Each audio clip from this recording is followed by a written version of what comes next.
I interviewed you a while ago, and it was I think we were at City Hall when I True. interviewed you,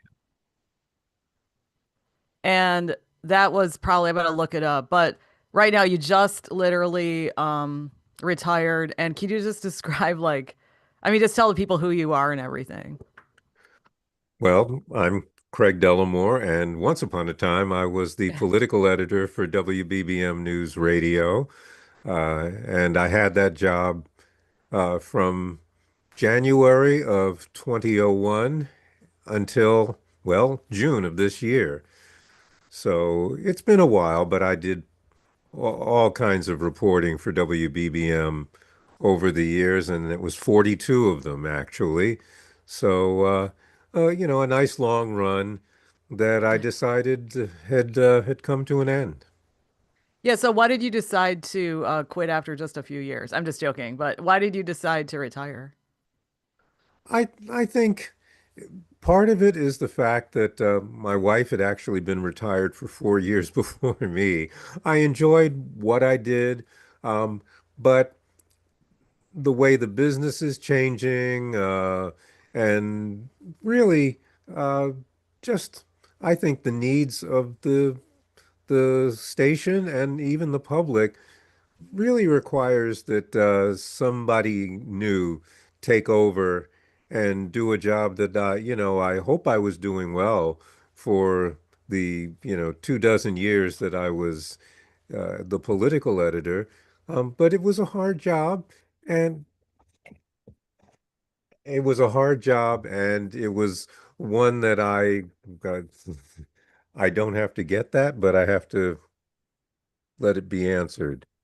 And it's not being answered. I'm sorry. I apologize for Well, that. no, you can answer how you want, but But well, you did say why, but you said that the business has changed. How has it changed? well, I think the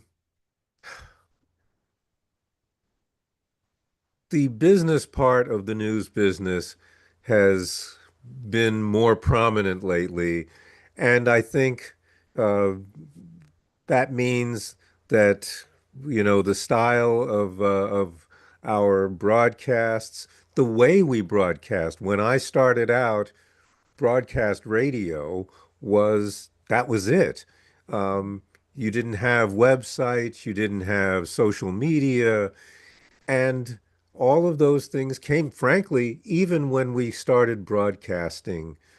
If you were an anchor person at the radio station, you were in the anchor booth, and there was uh, an engineer on the other side of the glass who was basically pushing all the buttons for the sound that you were using, the commercials, the reporters' reports were all on cartridges that fit into a big machine that played them on the air.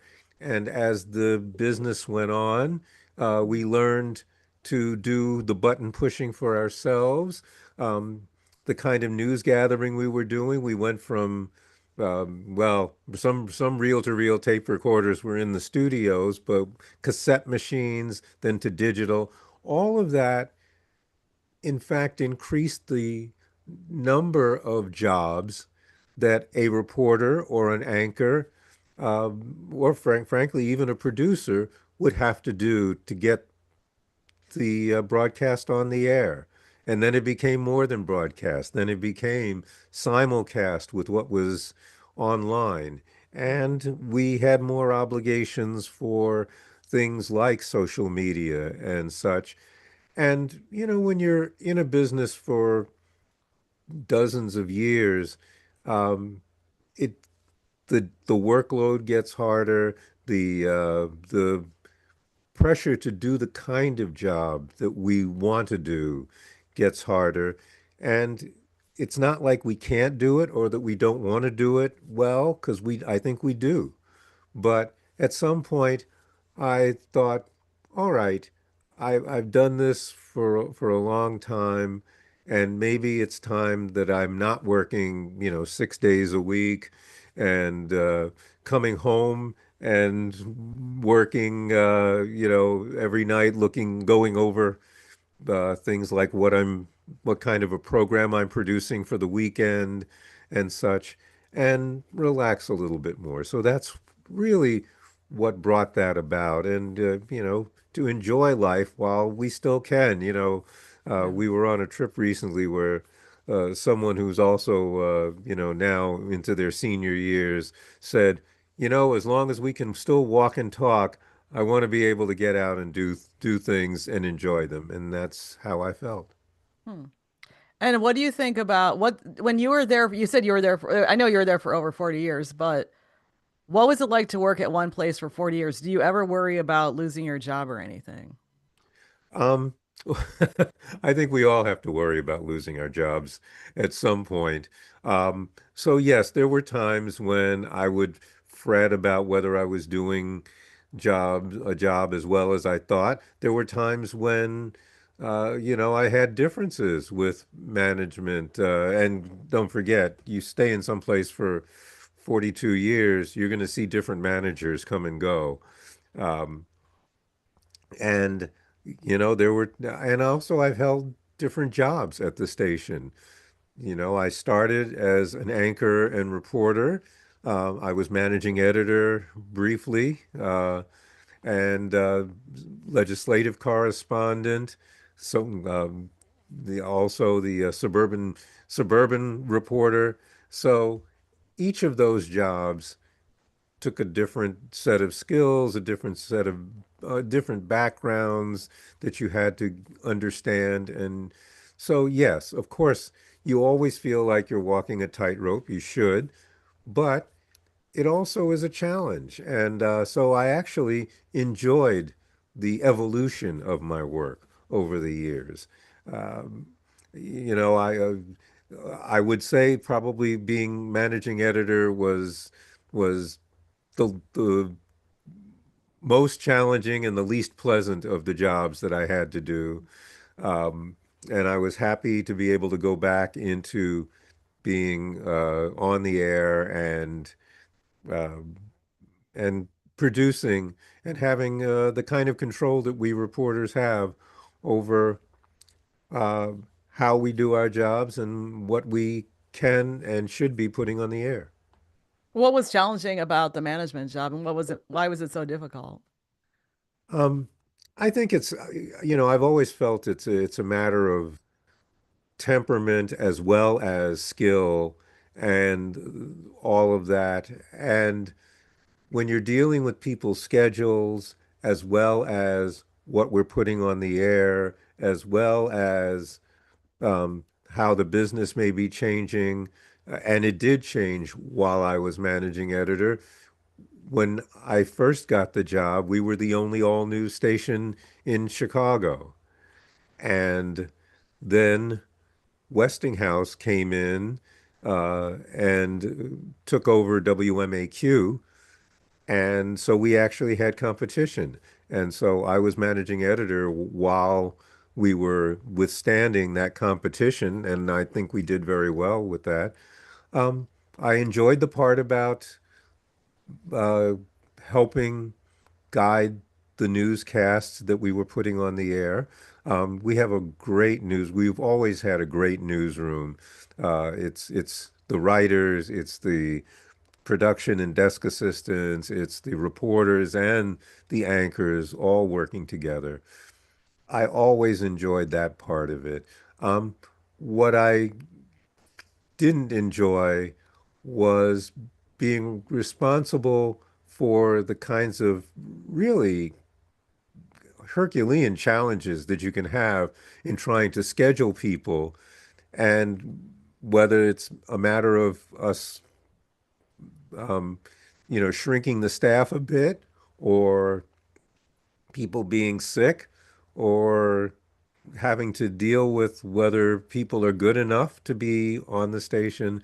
All of that is a responsibility that is good to have, but it's hard to carry out. And and also, you get a lot of calls at, midnight and 2 and 3 in the morning for things that could be going wrong or that you have to react to. So. that was probably the 2 years of my life I got the least sleep. But you didn't have an assistant or anything? No, I mean, I was the managing editor was sort of an assistant to the news director. So, no, yeah, I was the assistant. Wow. I mean, because for an assistant, that sounds like a ton of stuff. And I mean, were you basically working like 24/7? It I felt mean, like it. on call.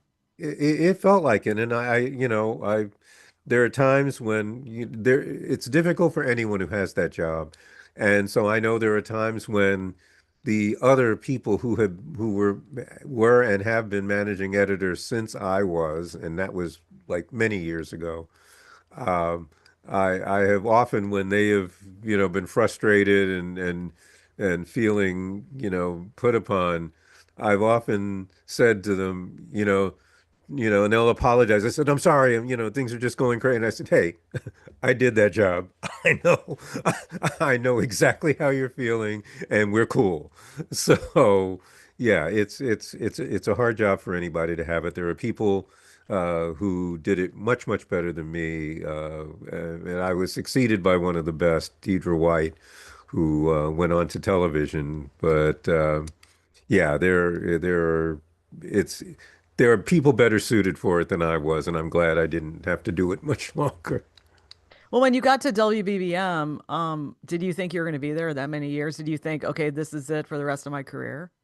No, I don't know at what point in your career you think that, um, but it certainly wasn't at the beginning because I was hired again as the radio station was evolving. It was more of a talk radio station because we had programming that was more of an afternoon chat, yes, with newsmakers and such, but also cooking things and what's going on culturally in the city. And the person who was hired along with me at the time, now the late David Rowe, we were hired to beef up the news staff and to bring a more immediate presence for the station. And we were adding to what was already a great newsroom. So, we didn't feel like, oh yeah, we're going to be here forever, or like we're saviors or something like that. No, exactly the opposite. It was like we're the new kids on the block, and these are the people we need to learn from. But a number of those people, the last one of the people who was in the newsroom the first day I walked in 1983, just retired this year. So, you know, it's people people don't come and go as rapidly, or they didn't come and go at our station as rapidly as they did at others, because it was such a good job. It was such a good place to work. And so, yeah, that I enjoyed. And even the parts of being a managing editor that were enjoyable were even in the midst of breaking news. Um, we could get into arguments about what we should be doing, and that was actually the good part. You know, should we be putting this person's name on the air? Should we be doing this? Should we be sending a reporter here or there? If you could talk to each other, and like I said, I call them arguments, but my memory, especially with one producer that we had, was we would argue with each other, and I'd say half the time she was right, half the time I was right. Uh, and it was, always, I had to make the decision, but I would go, nope, you're right. Let's do it that way. Uh, and at the end, it was like we would always hug at the end. It was like, okay, we're done. We're still friends. Let's go. And it was that we understood. We are all, in fact, solidly committed to the quality of the product that's on the air. And as long as you have that in common, then you can work with just about anybody. through any problem. And that's the beauty of that kind of a newsroom. And I'm glad we still have that kind of a newsroom. And I'm gone, and I think there are probably not a lot of people who are going, "Oh, the radio station sounds so different." No, it's continuing to evolve the way it always has. Well, you mentioned it was a good place to work. I mean, why else was it a good place to work other than what you just described? I think first it has to do with who gets hired. And, is every decision the best decision on earth? No, but it's a sensitivity to the kind of people who work best there. It's also, I think, the pressure cooker of all news radio. I worked at an all news station in New York before it was one of the jobs I had before I ended up in Chicago. And um, I remember my first day as a writer at that station. Um, I easily passed their writing test, and I I thought I was a good writer. Much to my dismay, a good writer writing something, with no major deadline is very different from a good writer Yeah. who has to produce half an hour's worth of copy in an hour. Hmm. And so I was stunned at how fast-paced things were.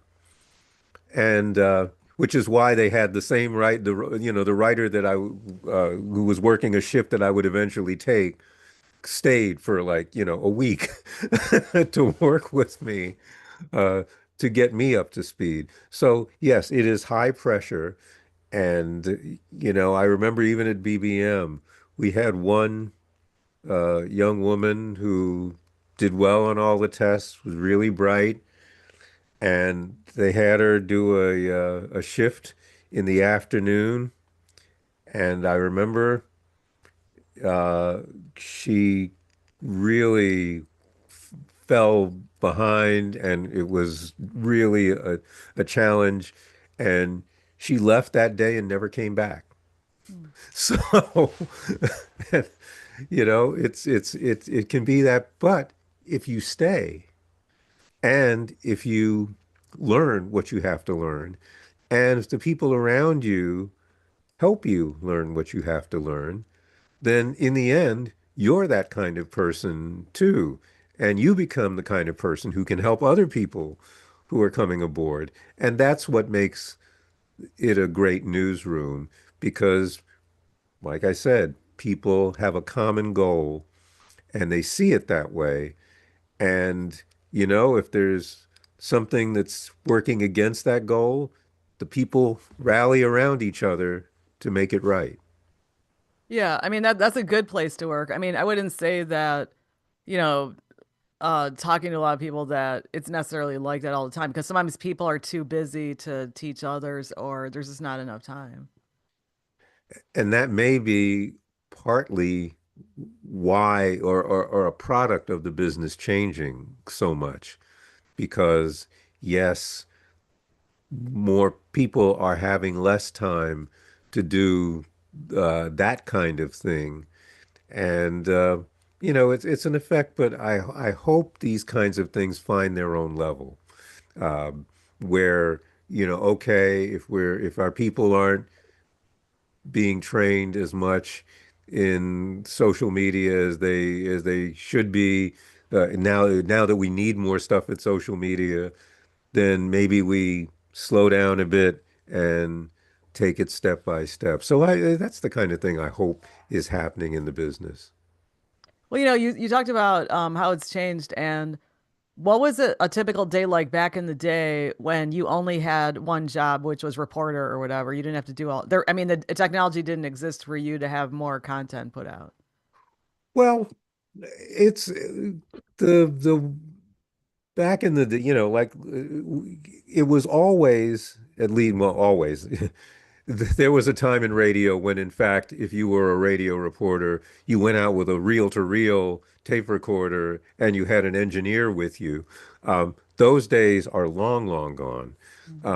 But by the time I got into the business, yes, you did have cassette tape recorders, and but you couldn't do editing with them from the field. Um, and your capability of going live from the field was very limited. So what you would do is you would go out to a story and you would get the audio from the story. Maybe you would, because don't forget, even cellular phones, I'm pre-cell phone. Uh, we didn't have those, so you really didn't. You would call on a payphone and maybe do a live report. There were also ways that you could produce tape over even a payphone. You could hook your tape recorder into it. We had these little tools that allowed us to do that. But still, it was a one-person operation, but you had one goal. You were getting your story on the air. And then at the end of the live report, you would come back and you would produce stories for the rest of the day that would be recorded onto those cartridges I was talking about. Um, so, that part, eventually we got to the digital media that went through some iterations. It went through digital discs, and then there was some digital tape, but very little of that. Most of that was in the studio. And then we went to digital, pure digital recording where we can do more things. Um, but I was in the newsroom when we went from typewriters to computers. So all of that technology has made some parts of the job easier, but it's also made it possible to do it with fewer people. And fewer people can be a good thing if you're eliminating layers that don't need to be there anymore, but fewer people can be a bad thing when you don't have as much, uh, uh, you know, assistance is one word for it, but I even think of it as collaboration on stories as you might be able to otherwise have. So it's a balance that we will always be struggling with, and especially when people start counting dollars, things can tip one way or the other. Yeah, because and realistically, there's a lot less money in it now. When you were in it, there's a lot more money, and people got paid well. Although I would say that the people who are union broadcast get paid six figures pretty quickly I nowadays, wouldn't say pretty quickly. like within It like five depends. years or If you're something. talking about television, absolutely. Um, but if you're talking about radio is still a much lower pay scale, and I would say the number of people who are six figures in radio is not as high as one would want to say, being in a union and the most of the broadcasters who are in the Chicago area, the Chicago metropolitan area, are unionized. And we are members of what is now called SAG-AFTRA. It's a merger of the Screen Actors Guild and the American Federation of Television and Radio Artists, AFTRA. Um, and that has made things much better for the profession, for being able to make a living wage and a decent wage, a good wage in the profession. Um, but it still can be a struggle. And yes, there is less money for various reasons. One is that, well, some of the, companies have been buying each other up. So there's less competition than there used to be. Also, uh, the advertising industry has moved to some of the other platforms that are now where they can have their voices heard. So it's any number of things. Well, what I'm wondering about is, there used to be one source of news pretty much, or few sources of news, and now there are many. So what was it like to live in a time when there was one source versus later? Well, I mean, there always were multiple sources. I mean, between the newspapers, radio, and television.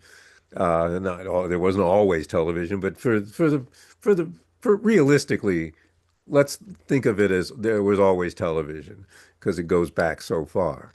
Um, but I think it's been a good thing to have various ways for people to get their news. I was working in Washington with the Associated Press, and they had a radio network, AP Radio, uh, that is based in Washington but has reporters and correspondents all over the world. Um, and the cable news network, CNN, started while I was in Washington. Actually, we lost some of our staff to CNN because it was basically all news radio on television. And even all news radio was, WBBM didn't go all news until 1968. So, it was a fairly recent thing. Uh, but CNN was created, and that changed the landscape for news, where, okay, people would actually watch the television news program for longer than half an hour. Oh my goodness. And there were 60 minutes. That was groundbreaking. Wow, news for an hour. But now news for 24 hours was new. All of those things, because people, again, their mission was to bring news coverage to people. Um, it wasn't to make a point. It wasn't to promote any one thing or another. It was just to cover the news. Um, the competition was good.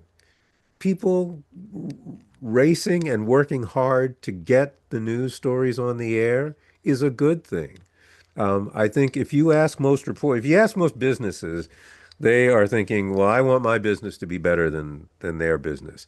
Ask the reporters on the street, um, you know, do you think this is good? You know, when WMAQ went all news, um, yes, was it a challenge? You bet. But it also meant that CBS, which owned us at the time, was going to spend more money on the news product at WBBM. And we had more reporters, and we were trying to do things in a better and step up our game. So yeah, I think it's a great thing. Um, I've worked in newsrooms or in a press rooms like at City Hall, where technically we're all competitors. And you know what?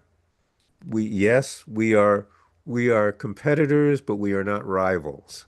We're not trying to beat the other one. You're just trying to do a better, you want trying to do a better job than them. But you know what? If two things are happening in at the same time in two different places, I'm just as happy to be able to go to the one thing, know that somebody else is going to go to the other thing, and when we get back together again, we'll trade information so that we know what's going on everywhere. Hmm. Well, what was it like to be or what was WBBM like when it was a talk station versus a news station? Uh, and I wouldn't call it a talk. I mean, it was a news station, but it didn't have the intensity, the what they call the wheel of what's going to happen at exactly what time. There was some of that, but and I wasn't here during that. Remember, I came in after that, but you think of it as something more like what WGN has been, um, where it's more chatty. uh, and interviews go longer and such.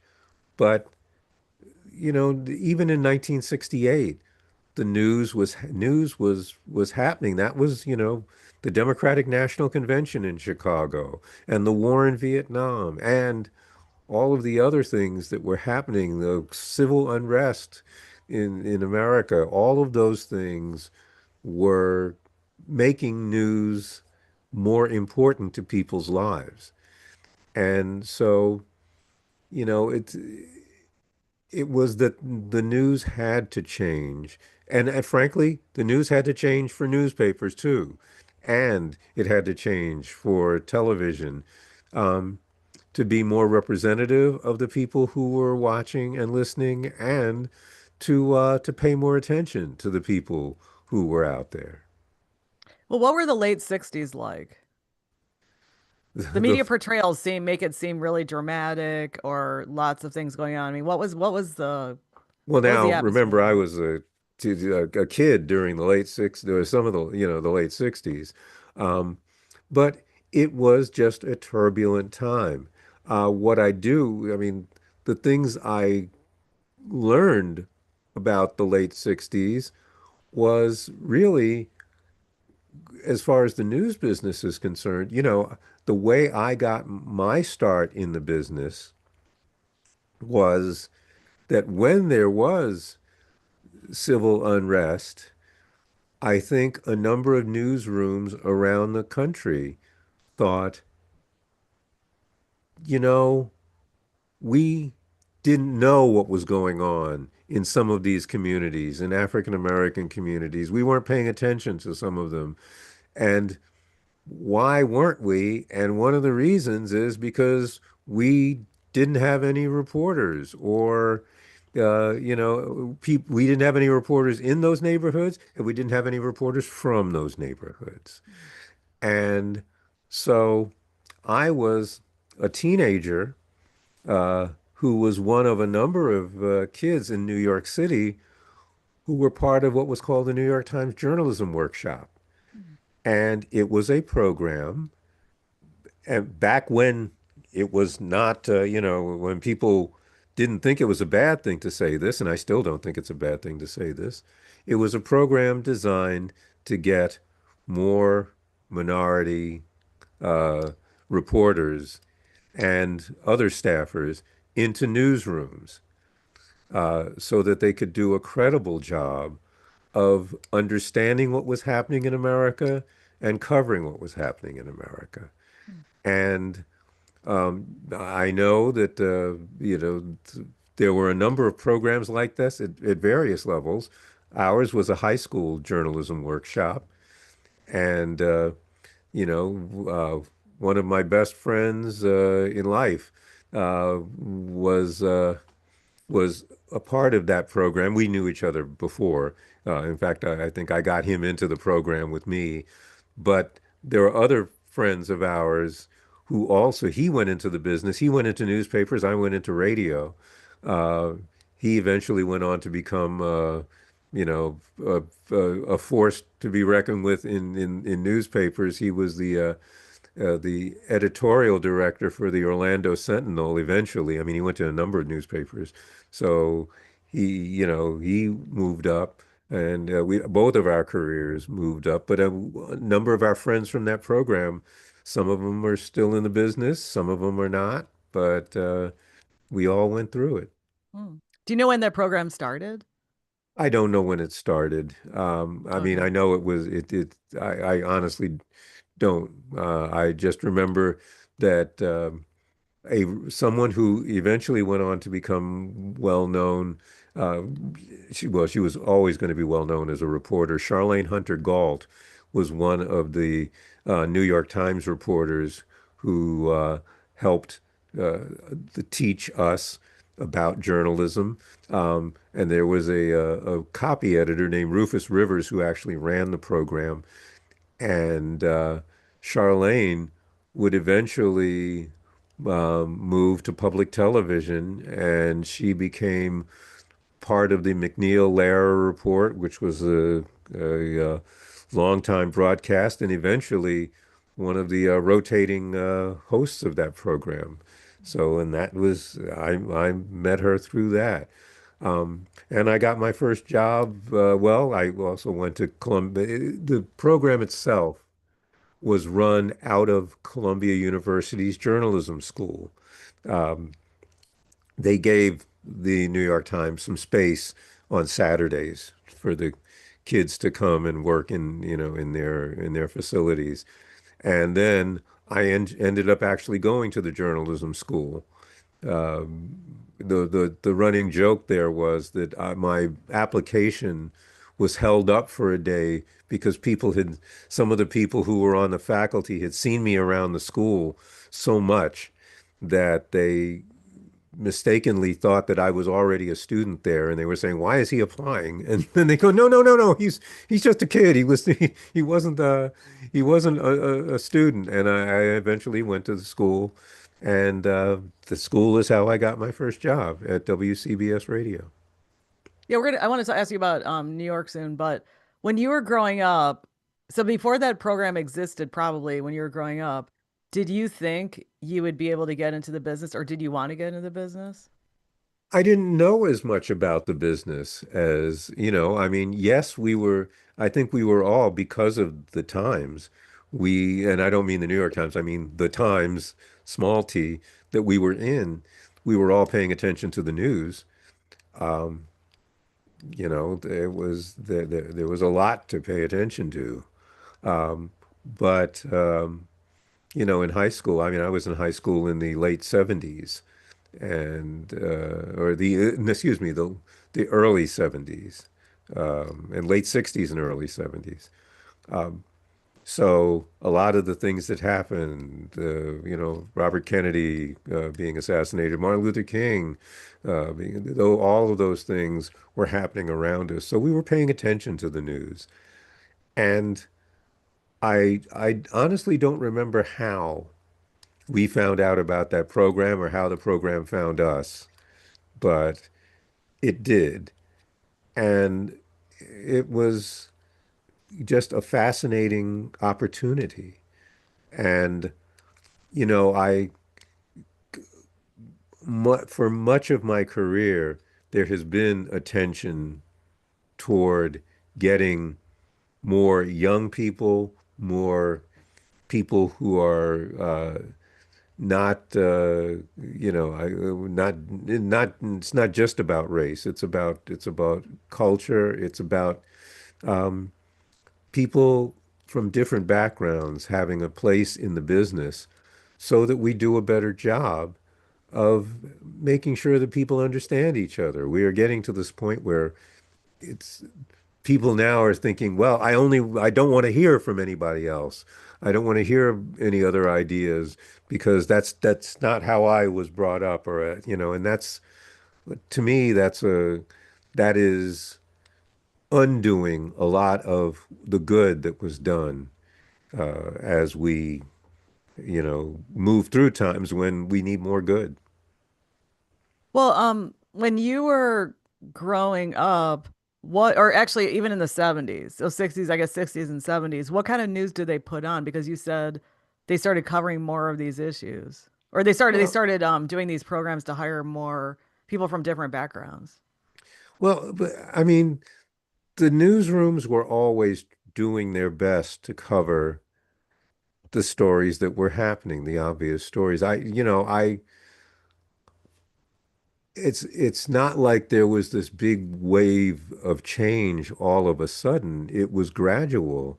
Um, I mean, don't forget, if you bring more new people in, they need to learn the business and such. Um, but it was not so much that they were covering news that had never been covered before. It's that they were doing a better job covering the stories. And you were seeing more stories that raised up the voices of people who, frankly, if people were angry with the government or, angry with housing, being unavailable uh, or just general poverty, general, um, police policing, you were hearing the voices of the people who were affected and not just the officials. And there was more of that. But it was simply how the news business had to grow. I mean, I don't think it was anything that was revolutionary. It was evolutionary. Hmm. And before they started these programs, or they started encouraging more people, different kinds of people to apply, what did news look like? I mean, what did the people look like? I'm sorry. What did the people, what kinds of people were doing the news? Well, I mean, obviously, there were very few black or brown people working on newspapers like that. There were some, but I don't forget, again, I was young during that time, so my perception of it is different. And then what I know historically Mm. is, yeah, there weren't a whole lot of there were like mostly white people who either went into black neighborhoods not as understanding as sometimes not as understanding. Obviously, there are people who could do it well, uh, or they weren't going into those neighborhoods, and so that was just a problem. That was a problem. That was what they were trying to correct. So, Yeah, I think it's a good idea for everybody to read about media history just because they can see what was going on. Because, you can't speak about things before your time without referencing some books or something. But I think people who are working in the media today should get educated about how it's been. yeah, I think so, but things have changed so much in those years that I think the more important lesson now is where we go from here. Um, because you can't go back to you can't go back to the days when so much money was being spent on, it's not going to happen. You're not going to get, a Lawrence Tish who owns, Lowe's, or something like that, saying, "This is our mission, and we're gonna spend the money to do it the right way." That's not going to happen. You're going to get people who are going to say, "I want to dominate the landscape." So I'm, like I said, I would much rather have people, you know, focusing on how we can do what we're doing now better, and what it can take in the atmosphere that we're working in. Now I have a question. How come when there is um, like I'm thinking about the late 60s and recently, when there are fires and neighborhoods destroyed, like I'm thinking about the late 60s here in Chicago, when you had the West Side, like blocks ruined, people had to leave, people were pulled out of their trucks, etc. Why they call that civil unrest instead of riots and looting and so forth? Well, back then they called them riots. Um, I think naming things has become a political battleground in and of itself. And I Yeah, back in then they were saying rioting, but that's that is not that doesn't define it. All it does is put a label on it. Okay. And I think it also seems to miss the issues that, let's face it, if people were upset about things in their community, they were upset that when other communities were getting resources and the like to help improve housing, to help put stores in an area and jobs in an area. If they were angry, it doesn't justify it, but these kinds of things make life, harder than it should be. And you see that it's what now we call disinvestment, but basically nobody was sending any money or resources or help into black and brown areas. And, you put people in poverty under pressure, you you have to understand that that situation can't stay the way it is, um, and life can't stay the way it is. Oh, yeah, because I'm gonna say that, people who had businesses, they were destroyed and they just left. I mean, they couldn't, it wasn't, I mean, they were providing jobs. Like I talked to the one woman she and her husband had a business and they were providing jobs to people in Cabrini Green, and then the riots destroyed their business, and of course everybody lost their job. And Yeah. this is back in the 60s, but even recently, I live in an area where stores closed because they were sick of boarding up all the time. So it's sort of like, and also it was really about looting. It wasn't just about social statements or something. Hmm. Well, I think if you don't address the problems at the core of the social structure, the poverty, the jobs, the um, the lack of decent housing, if you don't address all of those problems, then you create other problems.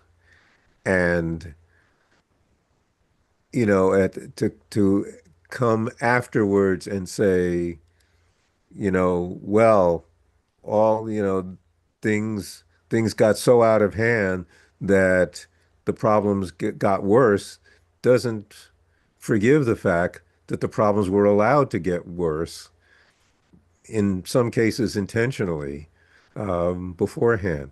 It is a cycle that you have to stop at some point. Yeah, I don't know if you've seen the Reggie Jackson biography, and I forgot what it's called exactly, but I saw it. It's and or he's being interviewed, and he said when all that happened, he's like, good, because he grew up in a really rough situation and he saw so many bad things, and he was just so angry, and he just was upset by what society was like, and it was like the anger that he had was expressed through what these other people were doing. But I forgot what it is. I should have looked it up earlier, but it just reminds, what you're saying reminds me of what he said. Well, like I said, we cannot, we cannot go back to the 60s and undo what was done. We cannot. What we have to look at is what we have now and how we are addressing the same problems. There are parts of the West Side that still look like they did in the 60s. Why? Yeah, I know what you're saying, and there are really incredible articles that I've read about that. There's a lot going on. I mean, that's below the surface, and it's beyond the scope of this podcast, but people should just look it up, everybody, because you'll see. It's like the Yeah. zoning and other situations. Now, well, but you mentioned New York City. So you're from New York City. So that's where your career began, or where did your career begin? Yes, I was at least, I worked for a while. I had a part-time job working for WNYC, the public radio station, one of the public radio stations in New York. Um, but I wasn't doing news. I was like a tape editor for the station that did music and public affairs programming. Um, I helped out a little bit with some of the public affairs programming, but then I went to journalism school and uh, ended up with with recommendations to go to work for CBS, and I tried out for a job that I didn't get, which was as an editorial writer. But I just happened to be in the station interviewing for that job when a news writer had to leave, and they basically said, "Hold on, kid, want to take a writer's test?" And I did, and I had a job the next, that following weekend. So I was at WCBS in New York um, for 2.5 years, and actually got to then my wife, who was in school uh, about a year behind me, and she actually also has a journalism degree, but that she never had to use. Um, she decided to go to law school and moved to Washington, and I moved to Washington uh, to to help out and to try and find a job there while she was going to school. Um, and that's how I ended up at Associated Press and stayed there for 4.5 years. And then what was it like to work at a national place like Associated Press versus a local? It was great. It was great. That was in terms of uh, learning the business and staff. I mean, obviously, I had to learn some. I had to already know some of the things to get there, but to learn Washington politics, which were very different than politics today, um, and it was a wonderful staff. I mean, the people. Uh, it was the kind of staff where they would plan dinners, like say, all right, let's figure out when the most of us who can go to dinner on which day, on at which time. And then we would like a whole bunch of us, it could be like 10 people in the station or in the station in the network would go to dinner together. And so we were friends. I mean, I'm still friends, close friends with a couple of the people from those days. So, we've watched each other's careers. Um, and it was there. I mean, I did work there. My job is at one point I was the regional editor, and that meant that I would take in stories from around the country from other radio reporters who usually work for other stations. So I actually worked with some reporters from not from the BBM, but from other stations in Chicago, who again are still friends today. Um, and it turns out that work helped me get a job in Chicago. Yeah, so how did it help you? Well, uh, at a place like AP Radio, you have to do a number of jobs. So yes, I could anchor, and I did some news anchoring for their hourly newscast. Yes, I could report. I've done report. I had a White House press pass, and for Capitol Hill. And yes, I've done some reports from the White House. Did some from the Capitol. Well, there was, and I cannot remember the year, but there was a prison riot at the New York uh, State Correctional Facility at Ossining, New York. It has a better name, or it has a more familiar name. It's called Sing Sing. And we had a reporter named Warren Levinson who worked out of New York, and he was an official Associated Press reporter, not working for another radio station. He was our full-time reporter. Warren basically drove upstate to New York to report on this prison riot, and it was like the prisoners were holding a cell block on their own, and how they're negotiating to try to end the crisis. And Warren did an amazing job. Um, and I remember talking to our my immediate boss then, um, and uh, it was like about 2 days in, and Warren had been on the air like around the clock for 2 days.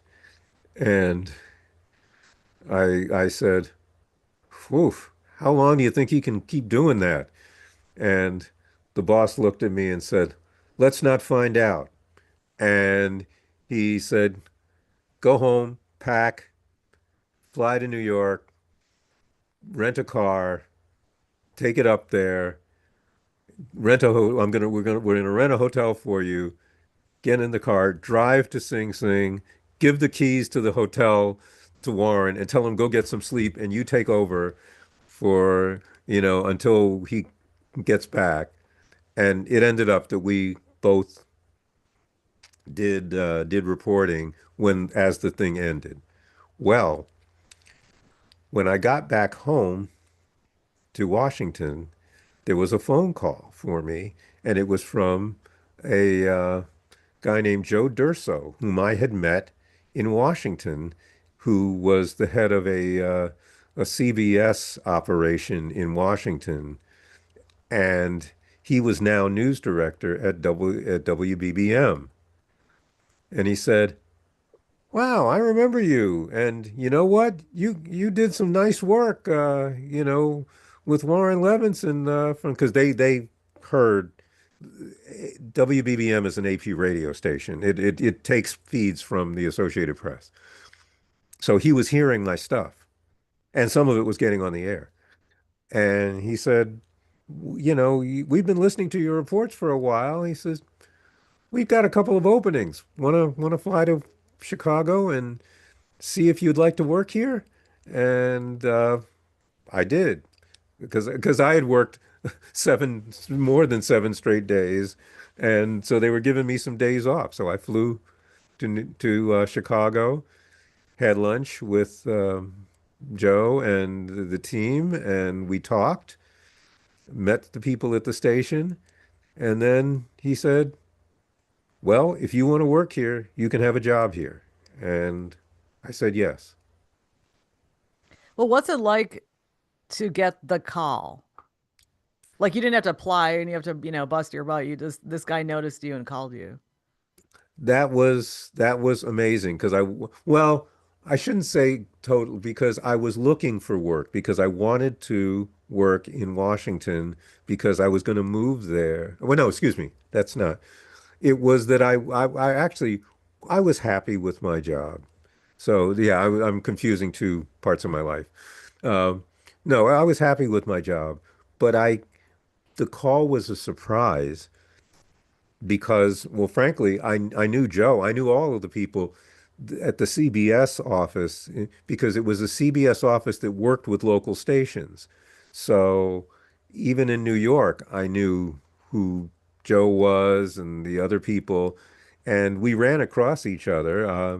Even when I went to Washington, I went and asked Joe for a job, and he couldn't give me one. But I knew all the people who worked with him. We were in touch every once in a while, not about me working, but just Washington reporters, saying hello to each other. And so when he went to, I didn't even know he was in Chicago. I mean, I knew he wasn't in Washington, but I didn't know where he was. And to get that call was a surprise, and it was exciting uh, because I had visited Chicago before. When I was with the AP, I covered a political campaign uh, for John Anderson I basically was spelling one of our regular reporters uh, while they could take a break, and I worked for 2 weeks on the John Anderson campaign, and uh, and John Anderson is from Illinois, and I get yeah, and he when he would his campaign would go maybe 4 or 5 days straight around the country. Then he would come home for a few days to rest. And yeah, they could fly me back to Washington and then fly me back. But they said, if you're going to be there for 3 days, just we'll give you a hotel room, take the days off, enjoy yourself, and then get back on the trail with him. And I did, and I really liked Chicago. And I had friends from the journalism school uh, who worked in Chicago who would showed me around and talked to me. And so I knew I liked the city. And so, yeah, when he offered me the opportunity, I took it. And then how did you become political editor? Because did you want to work in politics? Not necessarily. I wanted to just do news. I wanted to do news. I wanted to do local news. I felt doing local news was a better deal than doing national news. Why is that? Um, because in Washington, there are some stories that just keep happening over and over again. You've got the budget story, and you've got the, you know, I mean, it's that kind of thing. And frankly, how often do you hear about the people of Washington? I mean, the only people you hear about in Washington are people who are actually from somewhere else, Yeah. senators and Congress members and whatever. But they're actually people who live in Washington. Having lived in Washington for 4.5 years, I know that there's actually a life that people have in Washington, and their affairs are important to them, and they don't get to see themselves on, in the news as much as you would want, or at least they didn't. So I knew that people make decisions based on what they hear on their local news. Somebody gets up in the morning, yes, if there's a budget crisis going on, yes, they care about it, but what's the weather going to be like? Is it safe on the streets? You know, are there places to buy food? What's going on in my neighborhood that I need to know about?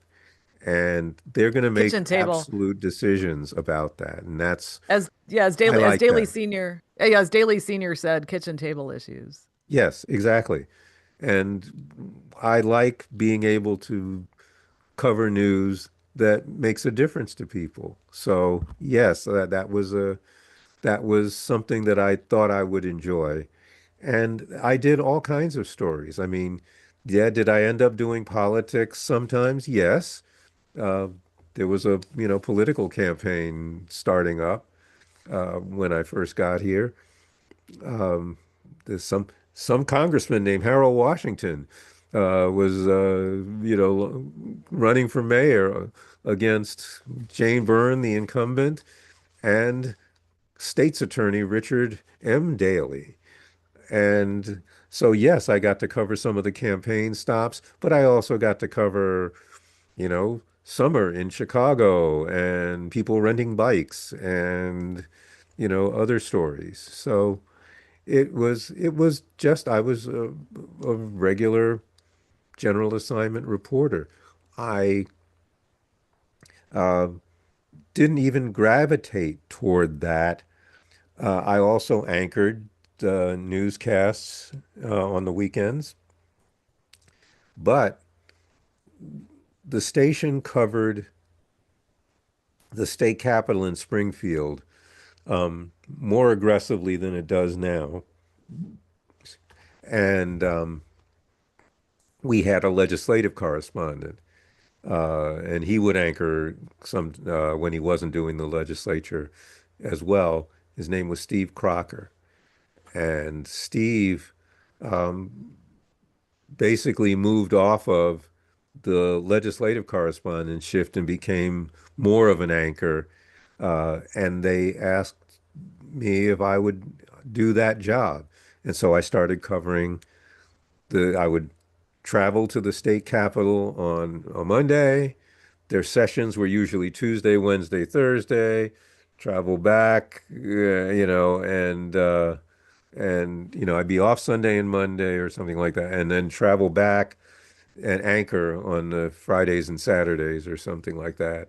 And that I covered the state legislature for a number of years, and that's where I really got into the political reporting. And it's where I met a number of the people who are on our landscape today. My state senator, whom I covered, was Kirk Dillard, who is now the head of the Regional Transportation Authority, I met a lot of people. So I worked with a lot of people, governors, covered governors from, you know, uh, Jim uh, Jim Thompson to Jim Edgar to George Ryan. I mean, you get to cover all those people and get to know the players. And then I was a suburban bureau chief, covering the suburbs. And again, that's as much political as it is everyday issues. And during that time, because I was covering the suburbs, our then political editor, Bob Crawford, uh, actually asked if I could help covering the political convention because the Republicans in this area were mostly from the suburbs. And so he asked if I could cover the Republican convention with him uh, because I knew all the lawmakers and the people who were the delegates. And we worked together very well. Bob was a great person to work alongside. And I, he then suggested that to the bosses, hey, you know, the kid's not bad. Why don't you have him help me with the conventions usually, and he said, and when I go on vacation, because he did a program called At Issue, which was the Sunday public affairs program. He said, wouldn't it be great if like he could host the program when I'm gone because I don't he knows some politicians that I don't know that well, and he could probably get some new voices on the air that we haven't had. And so it was his urging that got me lined up. And he frankly told me on one of our convention trips that he said, and I will always be grateful to Bob for this, that he said, I like working with you. I think you do good work. And I would like that he says, I'm not going to do this job forever. And I would hope that when I retire, that they might pick you to do this job. And he did everything it would be possible for someone who had that job to do to line it up so that I looked like the obvious choice when he, in fact, did announce his retirement, which he told me about before he told the bosses. So, um, and in fact, he told me exactly what time he was going in announce his retirement and said, you should call half an hour after that and ask for the job. And in fact, 15 minutes after he announced his retirement, I got a call Wow. from the bosses asking if I wanted the job. So Wow. Bob engineered this. Well, now, did you ever go back to Columbia and say, "Oh, hey guys, that program that you started when I was in high school has really helped, and I'm a success story." Um, Not exactly, but um, but I first off, I have spoken to before I became political editor, I did speak to a couple of classes at Columbia, and that's because one of the reporters that I worked with at WCBS, Jane Tillman Irving, was one of the first, if not the first, African American reporter on the air at that station. But I mean, she was on way before I got there. Um, Jane had told me that she wanted to do some teaching sometime.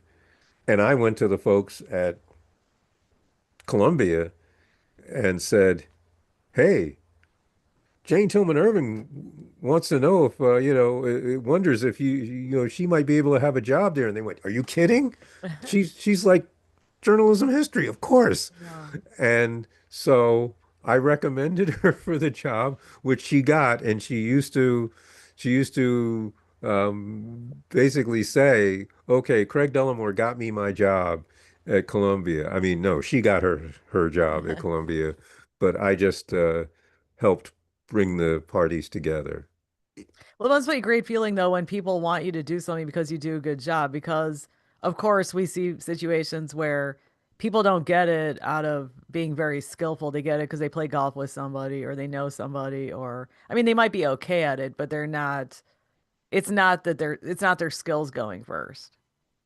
Yeah, and I was, like I said, I will always be grateful for everything and the things that Bob taught me.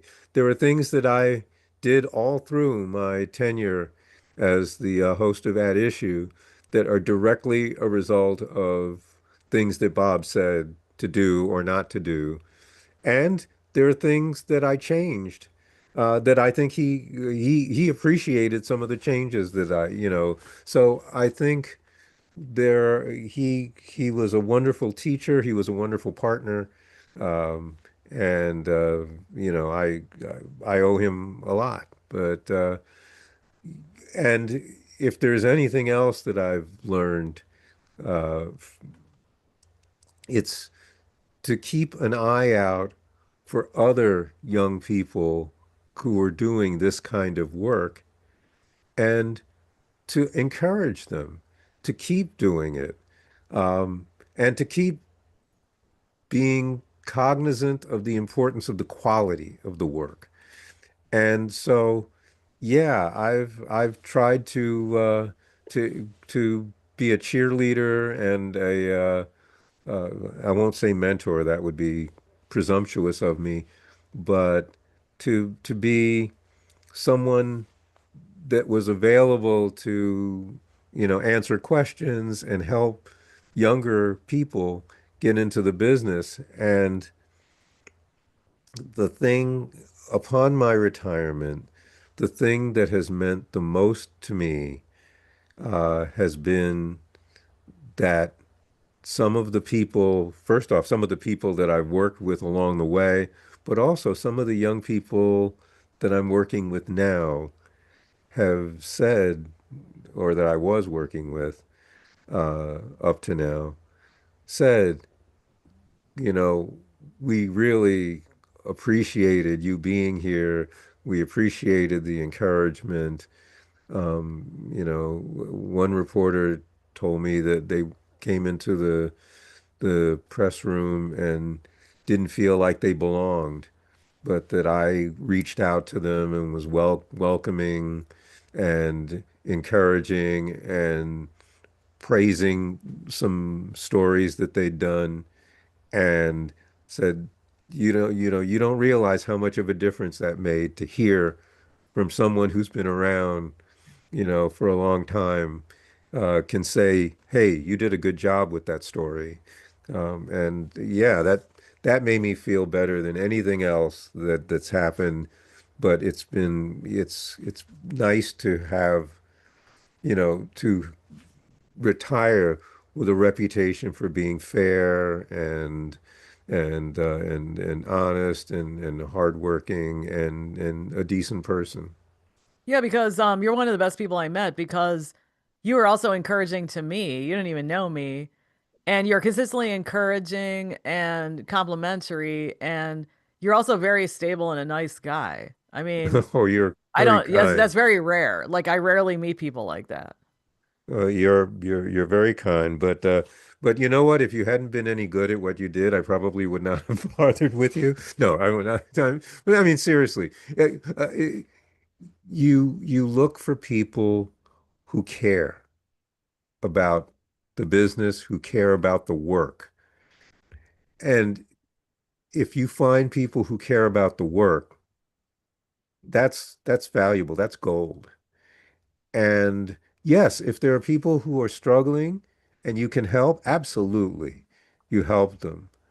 But if they have something, if you see something, you want those people to keep going. And I won't name them because it would be embarrassing and self-serving for me. But there are a couple of people who I really thought highly of who've done magnificently in the news business. And I've had people come back to me and say,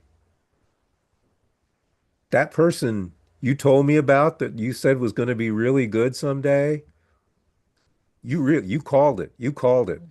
And I feel good about that because you are happy to see people succeed, even if it's not in the your own newsroom, even if if it's just people who are around you. Yeah. Sorry, my phone is ringing, everybody. Yeah. Did you hear my phone? No, I didn't. Oh, good. But Okay. you heard mine, right? No, I did not hear yours. No. Oh, it was earlier in the Okay. okay. Well, I'm glad that the ringing didn't get in on the air. But anyway, so there you go. Yeah, and what other kind, what other, you mentioned some advice previously, but what other kind of advice do you have? Excuse me? What other, you mentioned some advice earlier. What kind of other advice do you have for people? Did I get? No, do you have for other people that you can give Hmm. other people? I think especially in this time when this is such a challenging time to be in the news business Yeah. because there are people actively working to create distrust of the news media. And and yeah, I know people are going to say, "Oh yeah, he's talking about conservatives trying to make people distrust the liberal news media." That's not what I'm saying. Mhm. Let's face it, we have news organizations that openly take, or so-called news organizations. I'm not going to say so-called. We have some news organizations that openly take positions, uh, either conservative or progressive would be their word for it, and push those positions within uh, their programming. But there are also people who do their best to undermine people on either side of those. And that means people don't know who to trust. People don't know which side is telling the truth. They assume both sides lie. And therefore, it has people coming through life with different views of reality. And once upon a time, real was real. You know, if at the end of the CBS Evening News, Walter Cronkite would say, and that's the way it is. On this date in 19 whatever it was, good evening. And you knew that's the way it was.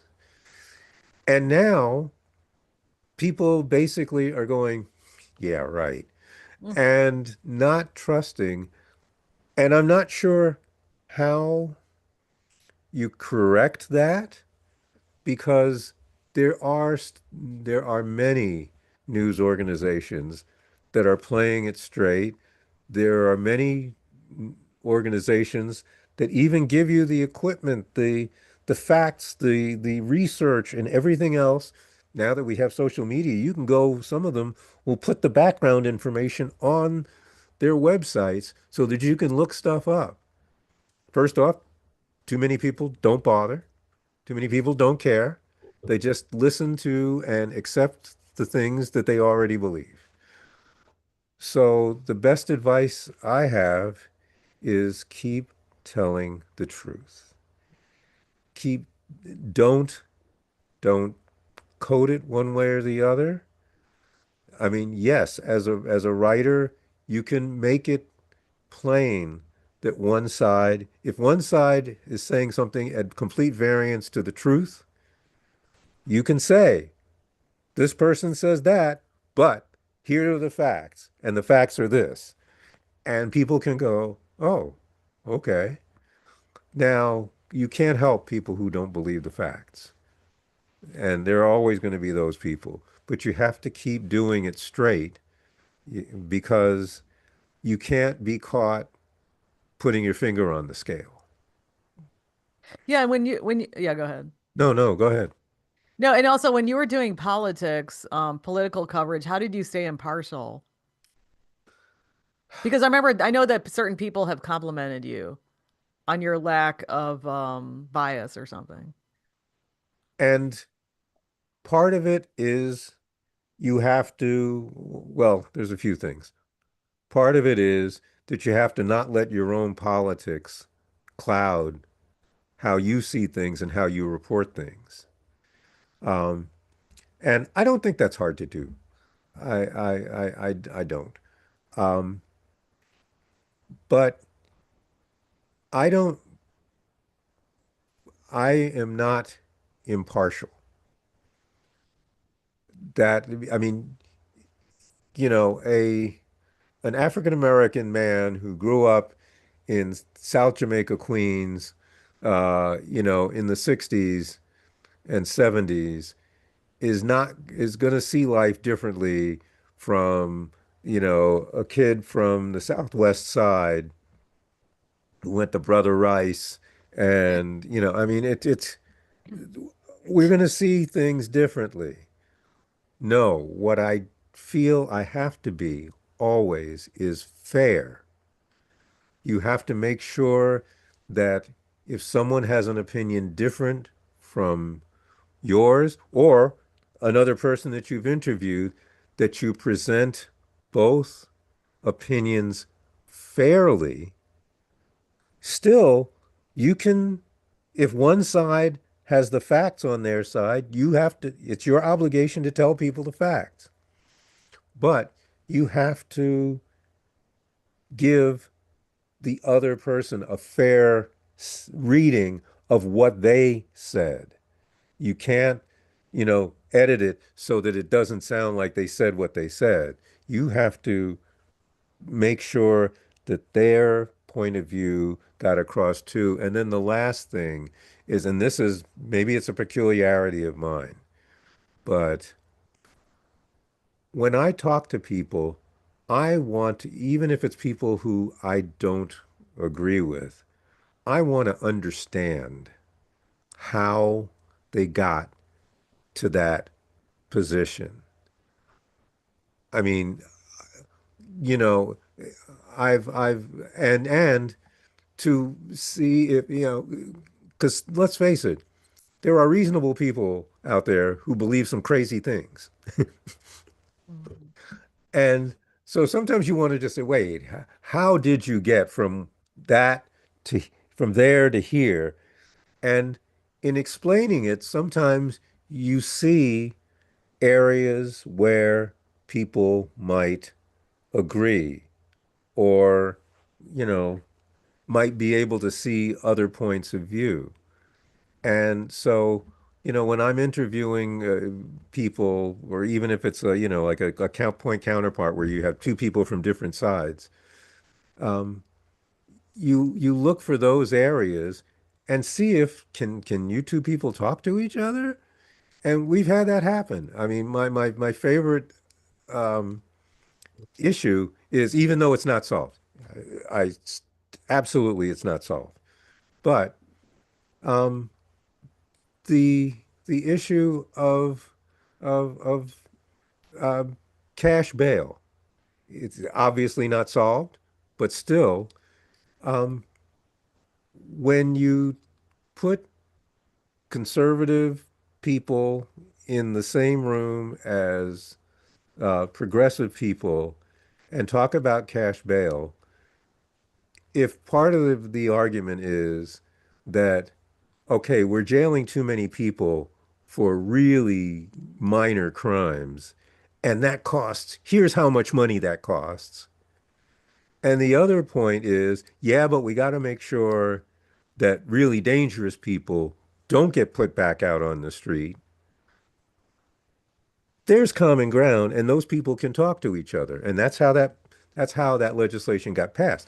Does it need to be tweaked or adjusted? Yeah. But, and they all, both sides acknowledge that. But the basic principle could bring people together, that you've got to satisfy both sides and you've got to understand where that's the kind of thing that I think, I like to think of when I'm talking to people. And do you think it's still possible to work in the media or radio, especially? Oh yeah, sure. Um, I, if it weren't so much work, I would still be doing it.